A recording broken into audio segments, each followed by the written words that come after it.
আল্লাহ, জাগতিক চিন্তা থেকে ফারেক হলে আমার আপনার সাথে কথা বলতে ইচ্ছা করে,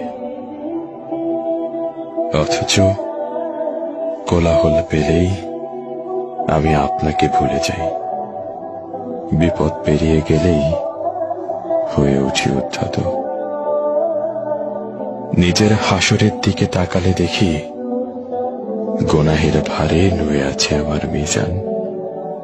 পুলসিরাত পার হব, নেই তেমন কোনো জান। আল্লাহ, গুনাহ করলেও আমি আপনাকে ভালোবাসি। পাপী হৃদয়েও অনুভব করি শুদ্ধতার অনুতাপ।